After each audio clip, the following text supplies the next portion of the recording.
Of course, we can have some accidental ankle sprains, but we don't have any injuries. Every year? Every year on year, we don't have, especially we don't have any overuse or overtraining injuries. Injuries are a huge problem for all runners, and more runners suffer running injuries during the course of a year than runners who don't. But imagine if there was a place, a runner's Shangri-La, where hundreds of runners trained together and everyone not only developed as runners so they could run longer distances and faster times, but where no one suffered running injuries. Yes, I know, it sounds like a utopia, but now I'm going to travel nearly 500 kilometers, 300 miles to visit a running club with over 300 members where no one suffers running injuries. And that is the case year after year. And this is largely thanks to their award-winning head coach, who perfectly embodies the personality that we in Sweden called eldsjäl, or fire soul.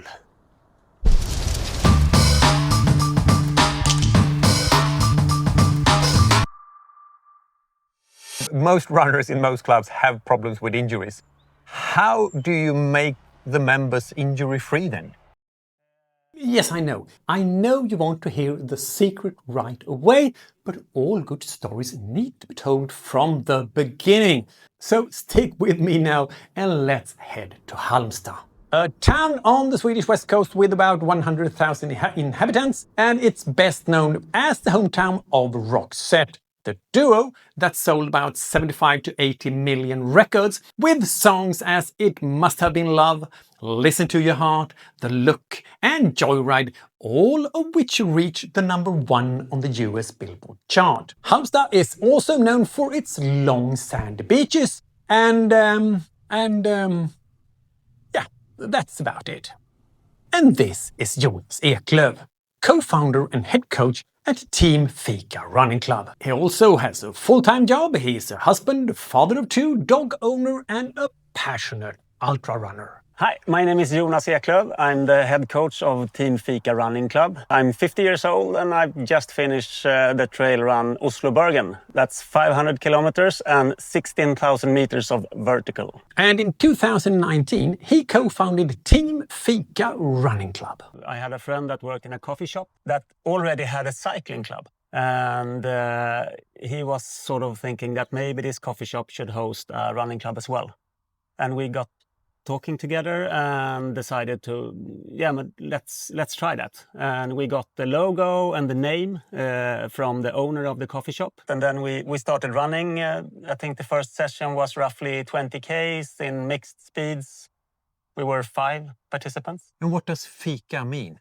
Fika is from the word, or the meaning Swedish fika, which is coffee, like this, often with something sweet. That bikers do all the time. They have a coffee and snacks. Cyclists have black belt in Swedish fika. They fika before they bike, and they fika in the middle of the bike, and then they fika after. So we often have a fika break after the long run. Always? On Saturdays. And Thursdays. And sometimes on Tuesdays, actually.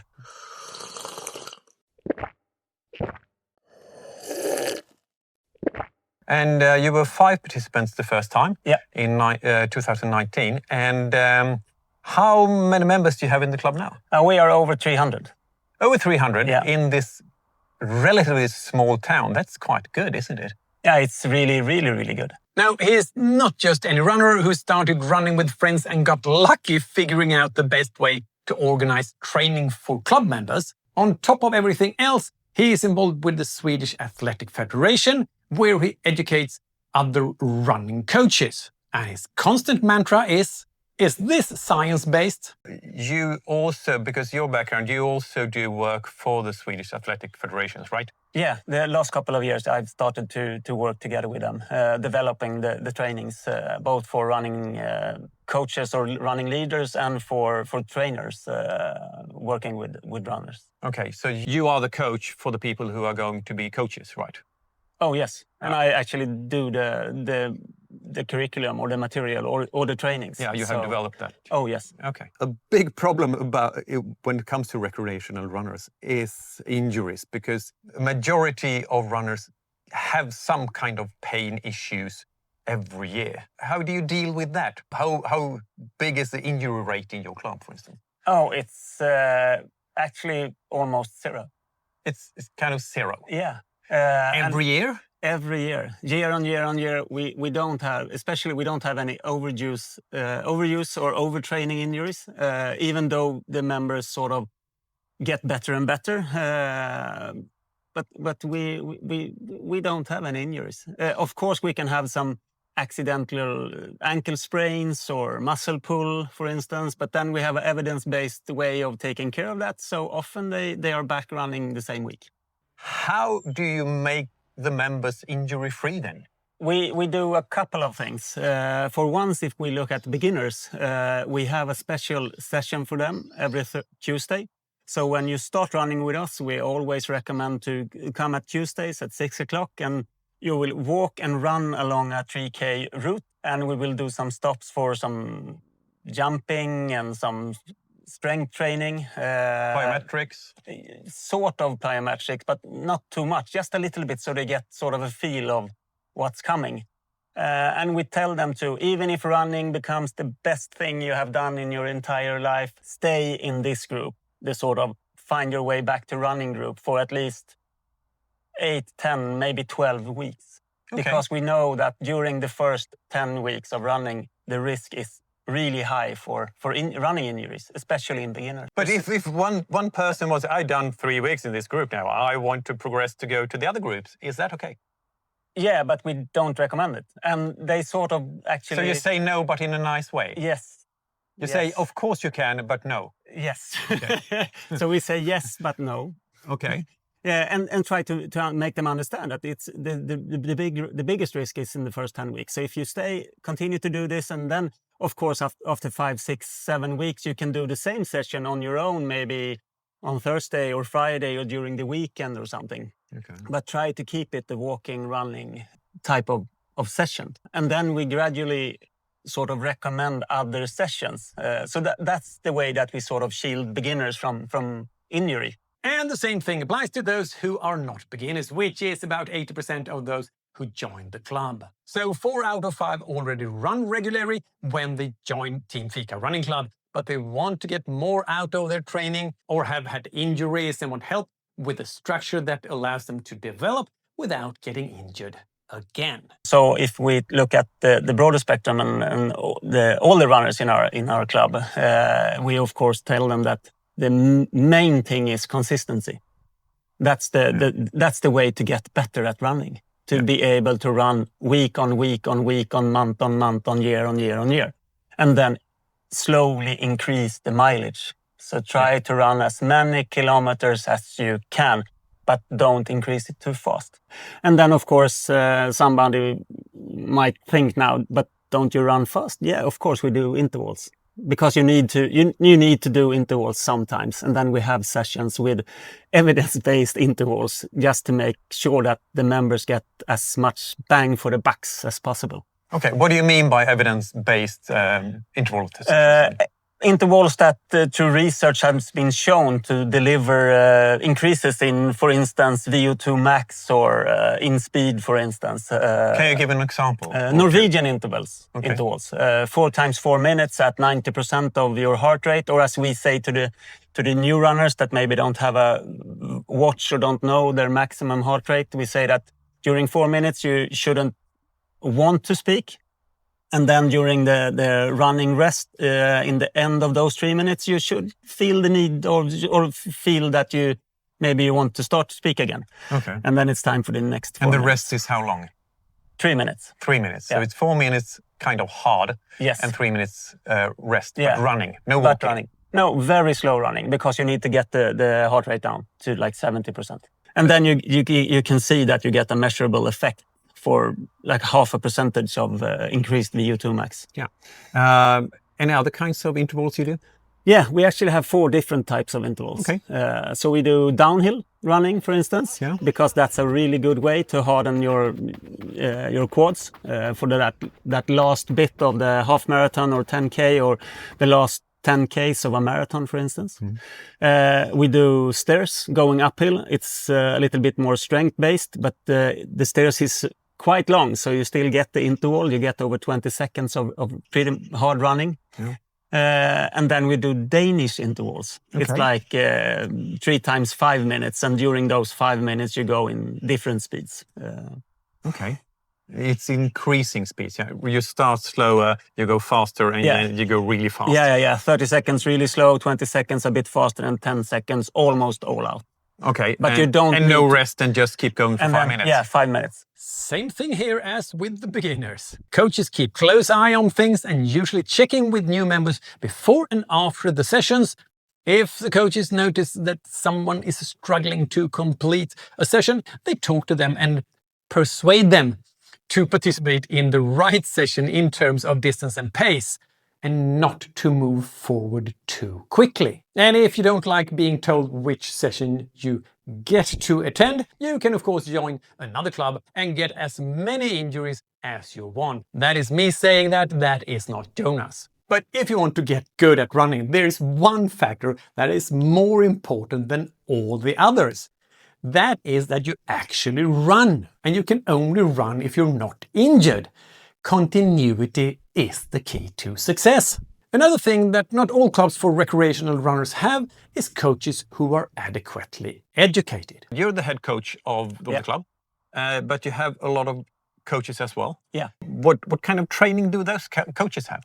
Oh, we the first 6 months we were a running club without any sort of connection or structure. And then after roughly half a year, we decided to make a registered sports club, and we are connected to the Swedish Athletic Federation. Yeah. So all our coaches, including me, is trained and certified by the Swedish Athletics the Swedish Athletics Association. And then we update their skills once a year, inviting people from talking about different topics, running technique, for instance. And we have had energy with the people from Imora Sports, Simon Stark. And then we participate in how to handle sports injuries and in an evidence-based way, taking care of muscle pulls, for instance, or ankle sprains or rehab exercises and so So you on. have quite good educated coaches then? Oh, yes. They are super good. And of course, all coaches always bring everything they might need when training with groups, such as first aid kits, bandage for sprained ankles, energy bars, electrolytes, tampons, and etc. And they are extremely strict about doing what they said that they would do. The pace set out in their schedule is the pace they stick to. There are no surprises in form of sudden increases in pace or coaches saying, haha, let's do the 10th interval, even if I said in the beginning that you should only do 8. Do you recommend any strength training for your members then? Yeah, we actually do, because we have found a couple of studies. For a lot of years, we have seen that there is a couple of exercises, strength exercises that you can do for running economy. So, of course, when you become a member in our club, you get really nice instructions on these are the 4 exercises that you need to do to increase your running economy. You can do it at the gym, or we have included instruction on how you can do that at your home with rubber bands or with weights that you keep around your house, like kids or something, or dogs. So you get that, and then you said you had 4 exercises. Yeah. And do you tell them how much of each and progression? Oh, and yes, of course. And we have actually, compared to the study that we are using, we have made it a little bit longer, the sort of starting stretch or the beginning of the strength training. So from the beginning, it's 3 sets with 10 repetitions and not that much weight, just to make sure that their bodies get used to strength training. Okay. And then during a course of 14 weeks, we decreased the number of repetitions and increased the weight. Okay. Because as a runner, you need to lift really, really heavy.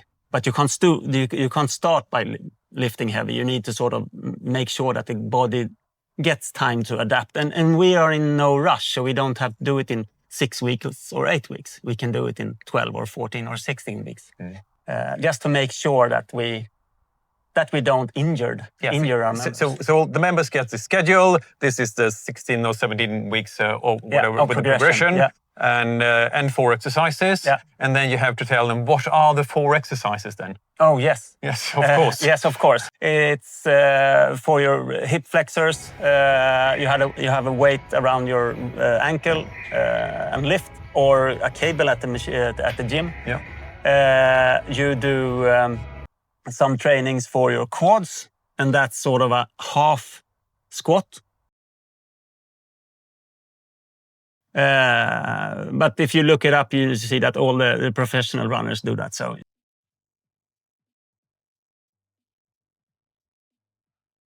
So even if the power lifters will laugh at you, you're doing it correctly if you do a half squat. Of course, you can go all the way down, but that will only take longer.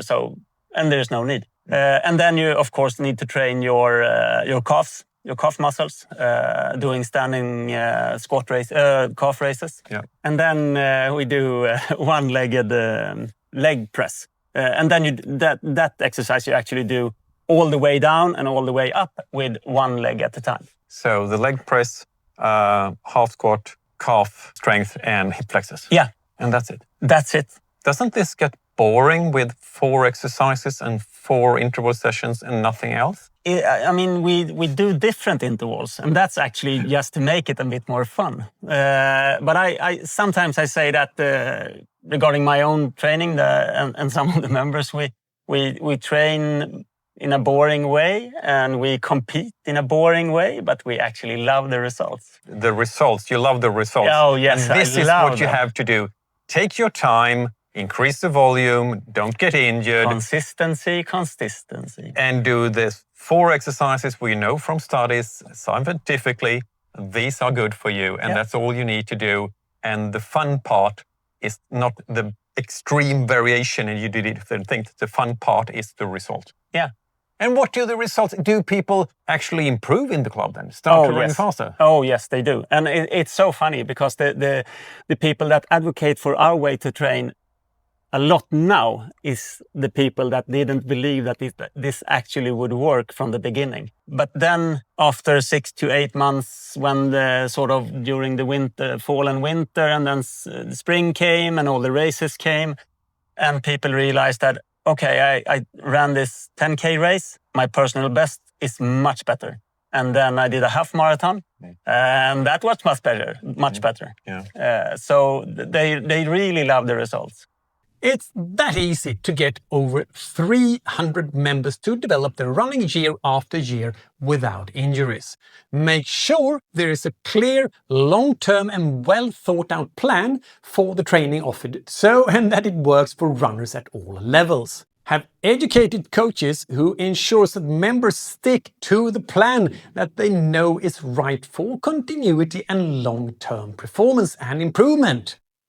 And stick to the plan. Make sure to keep the plan simple, both in terms of the runs, but also the recommended strength training. And here it was 4 exercises, and everybody knows the progression they should do with these 4 exercises. But I think there's one thing more that is required for this to work, and that is an eldsjäl, which is the Swedish term that describes people like Jonas and literally translates to fire soul. Despite a full-time job, a wife, 2 children, a dog, a house, he devotes an incredible amount of time to Team Fika Running Club, and he doesn't get paid a penny. And for example, before the session I'm attending, he goes to the hill where we are going to run the downhill intervals and level the ground, which has been rutted by heavy rain the day before. He tries to keep the members injury-free. He also organizes a backyard competition every year using his home as the starting point, because he thinks it's fun.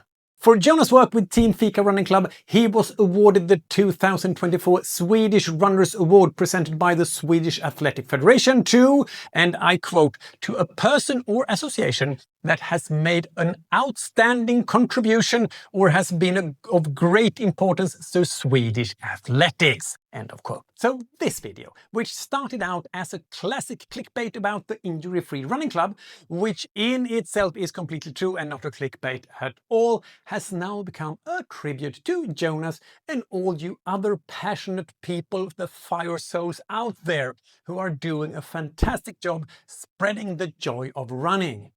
Are you a passionate enthusiast, a fire soul? Then thank you for your work spreading the joy of running.